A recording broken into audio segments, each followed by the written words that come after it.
Hello, friends. This is Dave Hurwitz, executive editor at ClassicsToday.com, here with the ultimate list of 16 great unnumbered symphonies. Symphonies with names but not numbers. Because I know, a lot of you, as I've been going through the list of great symphonies by number or by other qualities, have been adding things, say, well, it's really his symphony number 2, or this was his symphony number 4, or this or that, and it's all very controversial.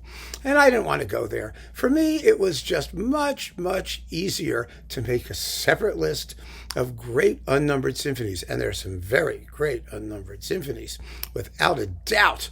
I mean, some really cool ones. And so let's just get started with it, because it's going to pick up a lot of pieces that you folks have mentioned, which have not appeared so far in other lists, and maybe tamp down some of the raging controversy and rending of garments and all the stuff that's going on, because some of these pieces weren't mentioned. So now is my chance to at least resolve some of that controversy. Number 1 of the 16 is Liszt, a Faust symphony. Now, I stuck the Dante symphony in vocal symphonies, largely because it has more singing than the Faust symphony does. The Faust symphony only has the chorus mysticus at the very, very end, and the rest of it is purely instrumental. And a Faust symphony consists essentially, like many of these works do, of 3 sort of independent tone poemy things, which Liszt agglomerated into something that he then called a symphony. Now, it isn't necessary, for example, to have a movement in sonata form to have something called a symphony. Some of these works don't, but most of them do in one form or another, and this one does. But what it also has is Liszt transforming the themes from one movement to the next, and particularly in the finale, which is Mephistopheles, and it makes fun of the themes of the previous 2 movements, which is as the spirit that mocks. Mephistopheles is very mocking. And then, of course, at the very end, it all settles down, and I'll never forget my first time I ever saw it. It was with the Baltimore Symphony under Sergio Commissiona when I was in college. And, it was a big deal because it's a major work and it doesn't get played all that often. And I never laughed so hard in my life, because at the very end, the wings of the stage open, and these guys dressed as white-robed acolytes come chugging out on stage, walking like in solemn procession, singing "Alles Vergängliche ist nur ein Gleichnis." I mean, however the tune goes, I have no idea. It doesn't stick in my memory at all. But they're coming out there, and I thought, oh, this is so silly looking. Oh my goodness, who thought of that? Well, years later I got the score, and there it is in the score, a footnote by Liszt saying, well, they all walk on stage with a serious, earnest expression, singing the final chorus. And the tenor walks up in front and goes, "Das ewig weibliche." I thought it was horrible. I really did. Later I came to appreciate it somewhat more. There is a version of it, by the way, that you can do without the chorus. Ataulfo Argenta recorded that one for Decca. You can hear it that way, and it just sort of has a very abrupt and unsatisfying ending. It really does need the chorus. I mean, however silly it looks on stage, it sounds perfectly fine. So Liszt's Faust Symphony is number 1, numero uno. Numero dos, number 2. Well, Tchaikovsky's Manfred Symphony. It's Tchaikovsky's Symphony number 4.5 or something like that. It was tucked in there, amidst those last 3, a very controversial piece that, some people despise and other people love. I love it. As I've said a million times, we're still waiting for the really great recording of the work. It seems to resist most interpretations somewhat, which may be a problem with the music, but it's an extraordinary piece of writing, and it's just enormous fun. The one problem that most performances have is that they just don't tear into the finale enough. They tend to be much too measured, especially at the opening, when it's jum, bum, bum, bum, bum, bum, bum, bum, ba, dun, dum, psh, It needs to just smoke. And for some reason, people do not like smoke. And the smokers usually cut the crap out of it. So, they disfigure it that way. It's just, the piece has not been lucky. But it's one of the great unnumbered symphonies. But it has a name. One of the reasons a lot of these pieces, as you can see, you've got Faust, you've got Manfred, we're only at number 2, is that, they're programmatic. And so composers prefer to give them titles rather than dealing with the actual, just abstract numbering system like number 2. No, it's about Manfred. So there you go. Number 3, Sibelius, the Lemminkäinen Symphony, which he also called the Lemminkäinen Legends, and then it all came apart into individual tone poems. But Sibelius acknowledged in his, unalcoholically tinged moments, or maybe when he was drunk, that he really did write 9 symphonies, and this was number 2, especially when you put them all together, because the first of them it really is. If your definition of a symphony is a big orchestral work with one movement, at least in classical sonata form, boy, does this fill the bill. Because Lemminkäinen and the Maidens of Sorry is a perfect sonata form movement. It has an introduction. It has 2 subjects, 2 main subjects, and one of which is erotic love music. It's very, very beautiful. And the first one is that wonderfully folk. It's wonderful. Such an evocative movement. And it is in perfect sonata form, as are most of Sibelius's symphonic poems, by the way, or a great many of them, including Koechlin Daughter, which is phenomenal. So, yeah, the Lemminkäinen Legends. And just remember, all of these are listed, below this little chat so that you can see them all in the list if you can't understand my otherwise perfect pronunciation. I take great pains to make sure that I pronounce things the way I know they should be pronounced, irrespective of what people, for example, in the countries in question might tell me about pronunciation. I don't have to worry about that. Next, oh yes, Charles Ives, the New England Holidays Symphony. Again, like the Sibelius, it consists of 4 tone poems, which can be performed independently, and it may be better sometimes if they are. Ives was not a whiz formally. That wasn't what he was up to at all. He had a completely different program for musical form. His musical form is usually the same. You have this sort of calm, quiet, dissonant, mysterious introduction. Then you've got a big, huge central climax, often in quicker tempo, and then it returns to the mood of the opening and ends quietly. That's typical Ives. And all of the movements in this symphony do that, one way or another. Now, the music is quite different amongst them, but there isn't a lot of formal variety, so I can really understand people wanting to do them separately. But the biggest one, and the one that you almost never hear done separately, is Thanksgiving, which is the finale, which has that wonderful chorus at the end. God beneath thy guiding hand, our exiled fathers was whatever the sea, and as they sailed the wintry strand, with prayer and song they worshipped thee. I sang that. I sang that at Trinity Church on the Green in New Haven with the Hopkins Grammar School Glee Club at our annual Christmas concert. And imagine what a thrill it was to hear that same hymn that Charles Ives heard at Trinity Church in New Haven being sung at Thanksgiving. Really wonderful. So, the piece had a great deal of resonance for me. Because Ives, of course, went to the same high school I did. He went to Hopkins Grammar.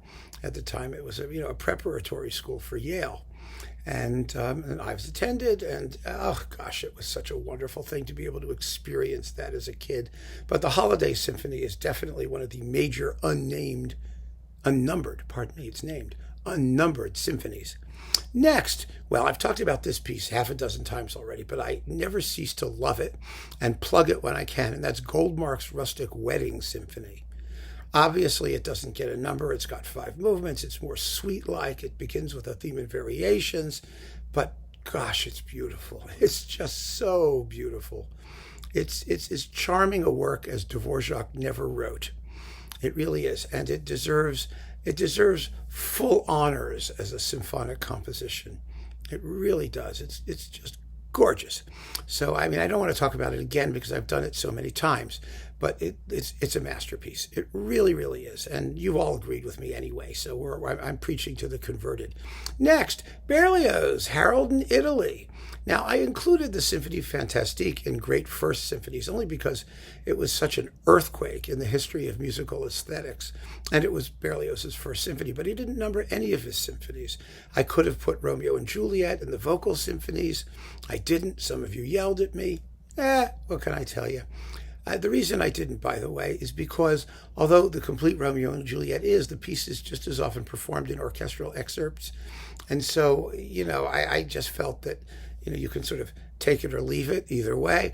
But Harold in Italy is definitely a symphony. It's a concertante symphony with solo viola, but it's in 4 juicy movements with all the right formal bells and whistles to be a real, legitimate, honest-to-goodness symphony. And it is the proximate inspiration of so many of the literary symphonies that followed. And I include Faust and Dante and Manfred and Lemminkäinen and all these people. I'm not sure they ever would have turned out quite the way they did had it not been for the example that Berlioz set in Harold in Italy. I mean, I can't prove that, but I think there's really something there because it's early and it's wonderful, and in a way, it's the most successful of them all in some respects because it has a terrific formal outline. It's beautifully shaped. It really is, and wonderfully balanced from movement to movement. It's just terrific. So there's Harold in Italy. Next, let me see, what's 1, 2, 3, 4, 5, 6, 7. This one I love. No one ever thinks of this one. Turina, the Sinfonia Sevillana. Oh, it's so beautiful. Holy cow. It's just the sunniest, most lyrical, beautiful essence of Spain kind of piece. And no one performs it. I mean, if anyone does Turina at all, they'll do the Danzas Fantásticas, which are wonderful, fabulous piece. But he didn't write a lot of orchestral music. He orchestrated quite a bit of his piano music. But, Spanish composers at this period did not tend to write symphonies, and they didn't write a lot of orchestral music. They were like Falla, they wrote 12 pieces over and over and over again and then died. But Turina wrote a lot of music. Most of it's piano music. And this is a masterpiece. The Sinfonia Sevillana is gorgeous. And people, you get it on Turina discs. I've never seen a performance of it programmed anywhere. Maybe some of you have actually seen it live. I can't imagine it not being just an enormously popular hit in a concert. And it's a great first half piece because it's in 3 movements and it's not terribly long. It's like 20, 25 minutes or so. But wow, what a knockout. I mean, it really is. And so it has to be on any short list of unnumbered symphonies. Also, unnumbered symphony is Britten's Sinfonia da Requiem. That was a piece a lot of you wanted me to mention. It's like, world's most draining pieces. It's a piece of drainage. I don't particularly find it that draining. I mean, the first movement is kind of grim, but after that, you've got that wonderful scherzo with a sort of Scottish, da da da da da da da da da da da da. It's got sort of a Scottish dance or a reel or something like that. I mean, Britten tries to do a rondo burlesque to it, as to quote Mahler, to make it sort of bitter and sardonic. But it's still an Irish folk tune. And then the finale is a more transfigured and lyrical and attractive attempt at a peaceful resolution. And I love the work. I mean, it's Britten's finest symphonic work that's called like a symphony thing, because the others are the Spring Symphony, which is in the list of vocal things that I did, and then the Cello Symphony, which I just think is ugly. I mean, I've never liked the Cello Symphony, and again, that's me. And I didn't get a lot of protests when I said that before. So I think there are probably a bunch of you who secretly or not so secretly agree with me that it's actually not one of Britten's stronger pieces.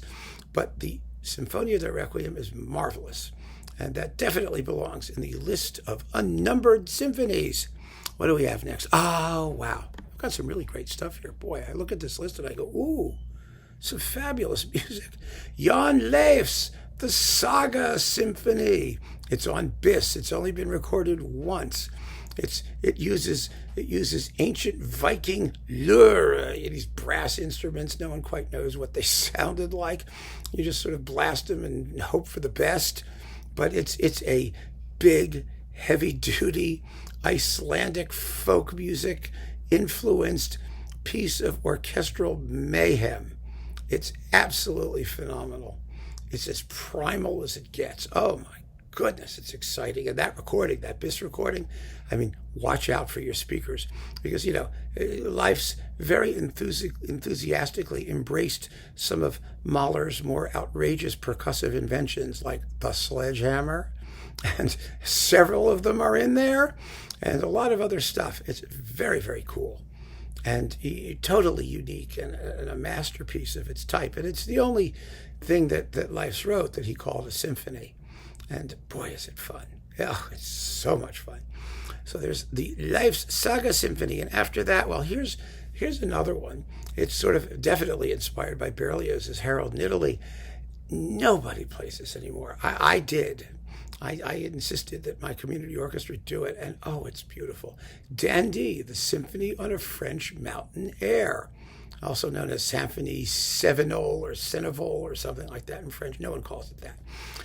It's absolutely beautiful. It's based on a French folk tune, which sounds a lot like, well, it's dum ba da da da da dum bum da da da da da da da dum ya da da da da da da dum yam ba da da da dum. That's the tune. And the finale has a tune that sounds like This Is the Army, Private Jones, or whatever it is. Da, da, ba, bum, bum, bum, bum. Oh, it's just great.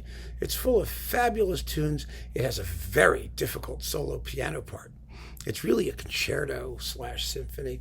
And it's fun to hear pianists try and do it who think it's, if they think it's easy. Because it's not. It's really not. It's really tough. But it's gorgeous. And it was so popular in the first half of the 20th century. It was really popular. But the last person, to do it, I think, was my conductor friend, Antonio de Almeida. It made a recording for Naxos. But wow, it doesn't get any play at all anymore. And it's such a shame. The ending is very funny. The orchestra and the piano disagree about how the ending goes, and it's very amusing. It's got so much character. And it's probably Dandy's finest orchestral work. I mean, he wrote a lot of orchestral music, and a lot of it just sounds like sludge. But this doesn't. This has, thank God, a nice modal folk tune that de-sludgifies a lot of his writing, and it's wonderful. So, Dandy, Symphony on a French Mountain Air. Next, oh yeah, I talked about this a little while ago. This is so pretty. No one plays it. Nino Rota, his Symphony on a Love Song. What a wonderful, romantic, shamelessly retrogressive piece of music it is. It's wonderful, absolutely wonderful. And again, it'll never get played. Nino Rota, he wrote film music. In his concert music, he was incredibly uninterested in any sort of modern musical innovations since the, say, mid-Romantic period. But he was a very good composer. He was a real craftsman. And of course, the Symphony on a Love Song lives or dies by the quality of its thematic material. And it's got really good quality thematic material. Trust me when I tell you that. So if you get a chance, do listen to the Symphony on a Love Song. You're going to love it. And next, this was another hot one. Boy, I can't get over looking at this. How much great music there is in here. Just so much. Okay, Koechlin, the Seven Stars Symphony. Now, the Seven Stars in question, Koechlin, who was completely insane. I mean, we've talked about him. I just did something on the Jungle Book. Is one of Dave's faves. The Seven Stars Symphony, he was obsessed with silent film actors. And so the Seven Stars are silent film actors and actresses. And he created this, it's more like a suite than a symphony.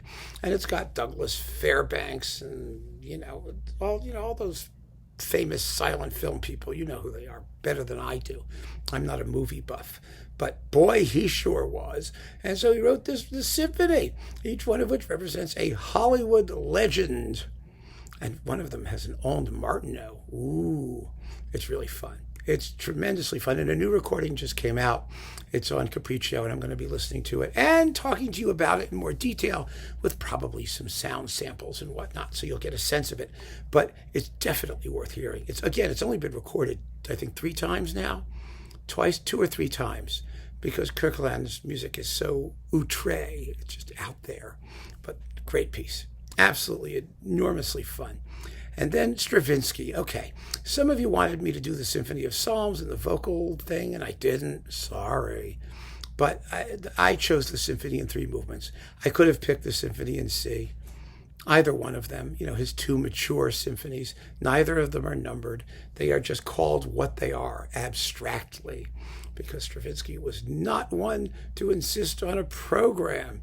He believed music was music, and it represented nothing other than itself.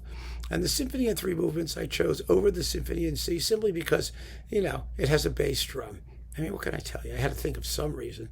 If you wanted to do the Symphony in C, you could use that. The symphonies of wind instruments, by the way, is not a symphony. It's the symphonies, meaning sounding together things. It's not in the same category at all. So Symphony in 3 movements, which really is a masterpiece, and it's been recorded 1 million times, and almost always very well. And I love the work.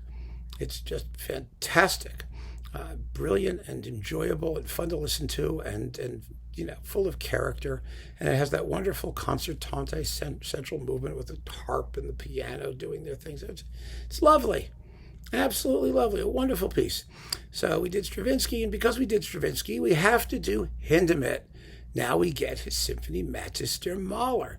None of Hindemith's symphonies are numbered. And I think there are like 7 of them or something. How many of them are there? Well, Mathis der Mahler was the first one. There's the Symphony in E flat. There's Harmony of the World, the Sinfonia Serena, and that the other one that's like the Sinfonia Serena, but it's not.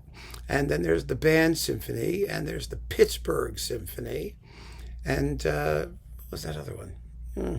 This one. Maybe there's 6, not 7. I don't know. But it is Mathis der Mahler is a 20th century masterpiece. Just about everybody who hears it loves it, even people who don't really care that much for Hindemith. I could have chosen the Symphony in E flat, which I think is just one of the great 20th century works.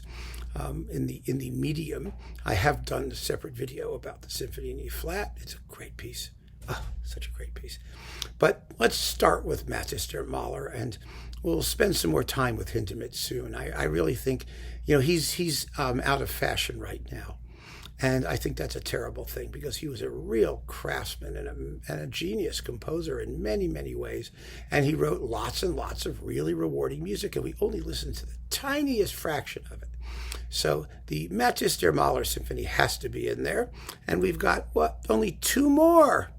Well, the second to the end is Messiaen, the Turangalila-Symphonie. How could I leave that one out? Now, like most of Messiaen's things, his school is actually Koechlin, those people, that sort of strange, otherworldly. For Messiaen, it was because he was into birds and Catholicism, but Hindu rhythms.